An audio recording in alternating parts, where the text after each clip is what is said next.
Now, let's get back to our story earlier where the Senate has approved about $16 billion and €1 billion loan request for the president.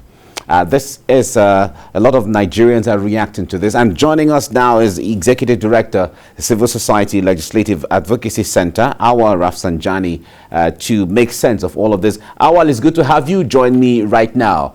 I believe you've been listening to a lot of Nigerians react to yet another loan request by the federal government and approved by the Senate.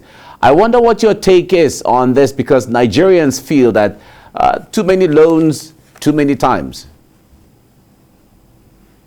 Well, I think there's really serious concern for the continuation of, reckless borrowing in this country, because the way and manner in which officials are quickly going to borrow, money with all sorts of conditions that are not even favorable to Nigeria, and also with their refusal to explore internal revenues or block leakages for the government to raise money. It clearly shows lack of seriousness and lack of commitment to the nation by those who are leading the country. I think this is really sad development, because we have pointed a number of other times that there are so many economic activity or revenue areas that can be improved to generate income for the government, rather than always rushing to go and borrow money. Take, for instance, if government has taken proactive measures to create alternative, or additional ways of raising funds through the economic development, we would have not been in this mess. Secondly, if government has taken steps to block leakages for the money that has always been stolen, like, for example, every year it's estimated that over $18 billion is stolen or diverted or have gone to money laundering. If government has blocked that leakages, we would not be going to always rush to go and collect money with all the conditions that are not also favorable to Nigeria. Again, if government has taken proactive measures and been more innovative, there are so many sources, like in the maritime, port authority, in so many economic areas that we can actually generate more money. The federal revenue, and the custom, if they have also, blocked corruption leakages in the way they also generate, income, we would not be, in this mess. But I think in the whole totality is to say that there's a total lack of sensitivity from the government. If the citizens say that, look, why can't you look for other options? Must you continue to plunge us into perpetual debt collector or debt country? Remember, in this country, not quite long, we've cleared all our debts. But for some reason, some people who are completely incompetent in managing the national affairs, they have plunged the country into another leading country in Africa with high debt collection. Why must we always do this? Is it because of laziness to be innovative, to be creative, to find other options? Where must we always rush to go and collect loan when these loans are not even put into an economic venture that will even replicate itself back? Most of this loan that they are collecting, let them tell you what they have done to ensure that they will generate the money or pay back after some time. They are plunged in an area where you cannot even visibly see the positive aspect of it. Sometimes, even in the process of implementing the so-called project they want to do, corruption will enter and the money will disappear, and they will now leave Nigerians in perpetual, trouble in future. The reason why maybe they are doing this thing is because most of them, they are either in the late 60s or in the late 70s or even in their 80s. So they didn't care about the future generation. They didn't care about the young people that will take this burden. I think it is insensitive. Now, for the National Assembly, I think they should remember that what they are doing, it is absolutely disservice to the people that have elected them. Why must National Assembly always agree with the executive?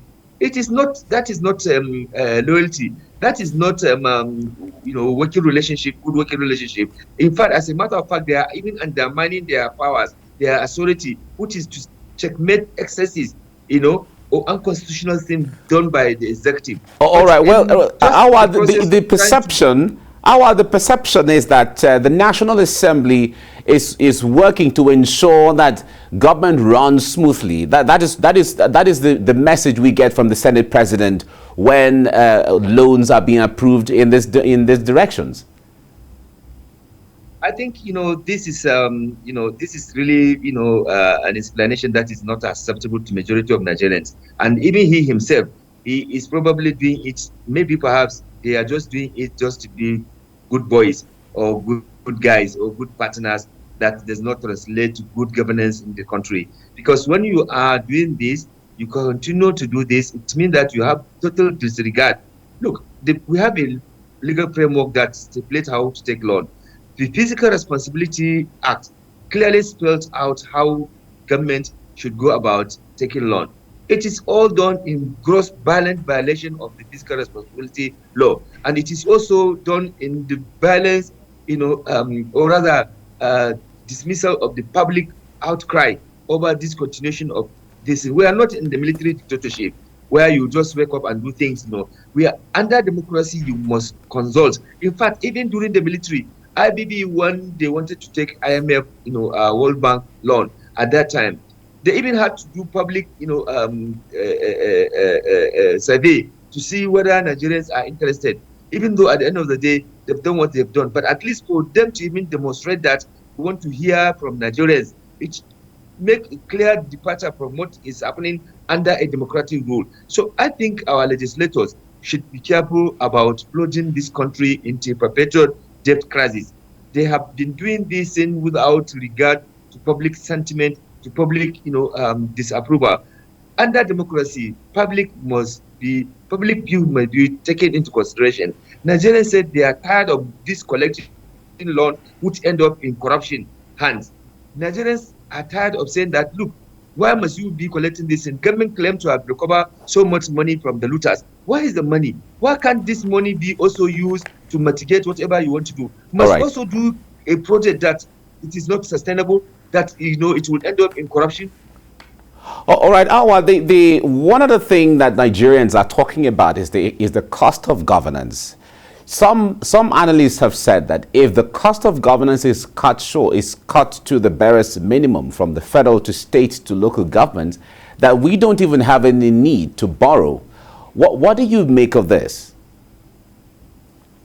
Absolutely. CISLAC, Transparency International, we've been and many other Nigerian civil society organizations have been actually agitating for reduction in the cost of governance in this country, because the money we are spending in the so-called running of the government, in many instances, it is outright looting, stealing, diversion of public funds, and duplication.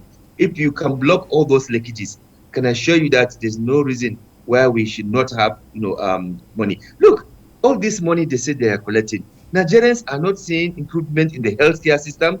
They are not seeing improvement in education. They are not seeing improvement in the electricity. They are not seeing improvement in the transport facility system. They are not seeing improvement on the road. Everywhere you go in this country is a track. In fact, you are virtually going to commit accident because of bad road. And yet you have Ministry of Works, you have FEMA, you have all of these agencies every year with huge amount of budget. Why is this money going on?